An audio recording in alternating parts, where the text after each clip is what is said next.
잠깐 리더십에 대해서 말씀을 드리도록 그렇게 하겠습니다. 그 리더십이라고 하는 것은 어떤 주어진 상황 속에서 목표를 성취하기 위해서 집단 활동을 유지 관리하고 발전시켜 나갈 수 있도록 조직 구성원에게 영향력을 행사하는 리더와 집단 구성원들 사이에 역동적인 상호 자격 과정이다, 이렇게 정의를 했습니다마는 리더십이라고 하는 것은 앞에서 끄는 리더와 따르는 사람들 사이에 일어나는 역동적인 상호 작용이에요. 좋은 영향력을 끼치면 좋은 리더고, 좋지 않은 영향력을 끼치면 좋지 않은 리더가 될 수밖에 없는 것이죠. 이 리더십의 대가인 조한 맥스웰이 이 리더십의 단계를 5가지로 얘기를 했는데요. 첫 번째 단계는 지위입니다. 그러니까 리더십에 있어서 제일 하급의 단계는 지위, 소위 포지션을 가지고 공동체를 이끄는 것입니다. 그러니까 내가 어떤 지위를 가졌을 때 그 지위가 가지고 있는 그런 힘이 있잖아요. 그것만 가지고 어떤 공동체를 인도하는 것은 가장 하급이고, 두 번째는 허용 단계입니다. 이거는 관계를 통한 리더십에 좋은 관계를 통해서 인도하는 것이고, 세 번째는 성과입니다. 어떤 성과를 나타냈을 때 그 성과를 보고 나를 따르라고 하는 것이에요. 그러나 성과가 있다 할지라도 두 번째 단계, 관계 단계를 바이패스하면 되지 않고 좋은 관계를 갖는 것은 대단히 중요하고요. 그 다음에 네 번째는 인물 개발입니다. 인물 개발은 내가 가지고 있는 그 생각을 위임할 수 있는, 계속 계승할 수 있는 그런 인물을 개발하는 게 대단히 중요하고요. 그 다음에 최고의 그런 리더의 그런 단계는 인격 그 자체로서 다른 사람들에게 존경을 받는 그런 단계라고 얘기할 수가 있습니다. 좋은 리더십의 요소 가운데 첫 번째는 비전이죠.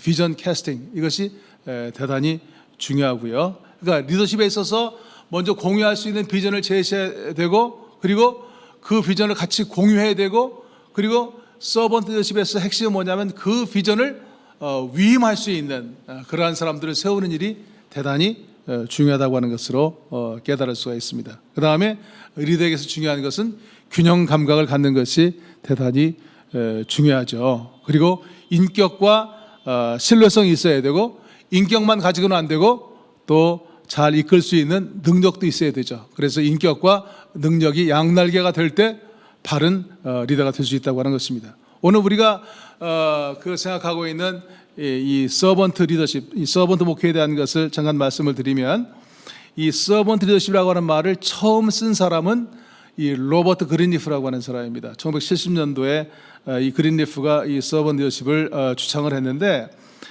이 서번트 리더십은 수직적인 그런 리더십이 수용되기 어려운 이 포스트 모던 시대의 핵심적인 그런 수평적인 리더십으로 타인을 위한 봉사에 초점을 두고 공동체 및 공동체 구성원을 우선적으로 여기고 그들의 욕구를 만족시키기 위해서 헌신하는 리더십이다, 이렇게 얘기할 수가 있습니다. 이 로버트 그린리프가 헤르만 헤세의 저니 투 더 웨스트, 동방견문독이라고 하는 책을 통해서 이 서번트 리더십의 통찰력을 받게 되었는데, 여기에 나오는 주인공이 리오라고 하는 사람이에요. LEO, 리오라고 하는 사람인데, 이 순례단을 책임지고 있는 총무입니다. 그런데 이 사람은 그 순례단에서 허드레일을 하고 있는 그런 사람이에요. 이분이 사람들이 어려운 일을 돌봐주고, 피곤하면 위로해주고, 또 잔심부름도 해주고, 이제 그러면서 이분이 순례단이 은혜스럽게 순례할 수 있도록 안내하는 그런 역할을 했는데, 어느 날 갑자기 사람이 사라졌어요. 그런데 리오가 사라진 다음에 보니까 많은 문제들이 생기기 시작하는 거예요. 그러면서 사람들이 느낀 것은 그가 어떻게 보면 섬기는 그런 역할을 했지만 실질적으로 이 순례단을 이끌고 있는 그 리더는 리오였다고 하는 그런 느낌을 모든 구성원들이 받게 된 거예요. 그리고 순례가 끝난 다음에 깨달은 것은 바로 그 리오가 그 순례단을 조직한 그 단체의 책임자였다고 하는 사실을 나중에 알게 되었다는 것이에요. 이것이 로버트 그린리프가 이 서번트 리더십에 대한 개념을 갖는 그런 기회가 되었는데, 이 서번 리더십에는 제가 그 예수처럼 섬기라 제 책에도 소개했습니다만은 10가지의 캐릭터가 있습니다. 그 로버트 그린리프 센터가 인디애나폴리스에 있는데 거기에서 얘기하는 10가지의 그 서번트 리더십의 덕목, 특성은 경청, 공감, 치유, 인식, 설득, 비전, 예지력, 청지기의식, 그 다음에 사람들의 성장을 위한 노력, 공동체 구축, 사랑, 겸손. 근데 10가지인데 제가 그 기독교적으로 적용한 거에는 사랑과 겸손 2가지를 넣어서 12가지로 그렇게 소개를 했습니다. 이 말씀을 요약을 하면 7가지로 요약을 할 수가 있습니다. 첫 번째로 이 서번트 리더는 리더로서 팔로워, 따르는 사람의 입장에서 생각을 하고 자신이 따르는 사람들을 섬기는 자로 인식하는 거예요. 아까 그 이우정 총장님도 자신은 가장 중요한 그런 그 학교에서 직임의 그 핵심이 서번트라고 하는 말로 표현을 했습니다만은 자기를 서번트로 인식하는 거예요. 두 번째는 공동체에서 가장 가치 있는 것은 조직이 아닌 사람이라고 믿는 거예요. 우리가 군대 생활할 때 조직을 중요하게 생각하잖아요. 그러나 서번트 리더십에서 중요하게 생각하는 것은 사람이에요. 세 번째는 서번트 리더가 되기 위해서는 학습해야 돼요. 공부해야 돼요. 그다음에 네 번째는 먼저 사람들의 말을 경청해야 되고요. 그다음에 다섯 번째 설득과 대화로 사역을 진행을 하고요. 여섯 번째는 공동체가 가족과 같은 유기적인 관계를 갖도록 이끌고요. 그다음 마지막 7번째는 비전 공유, 다른 말로 표현하면 위임이라고 얘기할 수가 있죠. 서번트 리더십에서 가장 중요한 것은 위임이에요. 아까 바울의 그 목회 철학에 대해서 얘기할 때 목사의 가장 중요한 책임은 뭐냐면 성도를 온전케 해서 성도들을 잘 훈련시켜서 봉사를 하게 하고 또 그리스도의 몸된 교회를 세우는 것으로 위임을 하는 것처럼 목사가 모든 것을 다 하는 것이 아니고 성도들을 잘 이큐해서 훈련시켜서 위임할 수 있는 이것이 서번트 리더십의 핵심적인 내용이라고 하는 것으로 바꿔서 얘기할 수가 있습니다. 어떻게 하면 이 공동체적인 삶을 실현할 수 있을까라고 하는 것을 제가 기도하면서 지난 주간에 제가 책을 한 권 읽었었는데 그 책 이름이 부서진 사람들이라고 하는 피터 맘슨이라고 하는 사람의 책입니다.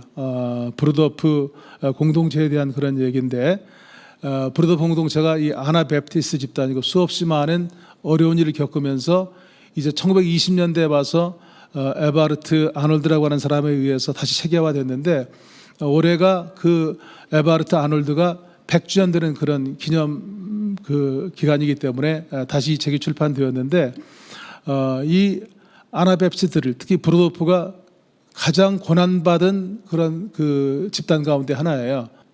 나치에 의해서 그렇게 쫓겨가서 영국으로 다 옮겨갔고 영국에서도 또 독일 이민자들을 색출하는 바람에 다시 남미 파라과이로 갔고 거기에서 가서 말할 수 없는 고난을 당하고 나중에 이제 그 뉴욕 스테이트에 옮겨가 가지고 거기에서 그 메이플 리지에서 공동체를 이루면서 평생을 에바르트 아놀드가 그렇게 살았는데 그 아버지를 따라다니면서 그 아들인 하이너가 말할 수 없이 그 어려움 가운데서 공동체를 지켜가는 그러한 모습을 볼 수가 있습니다.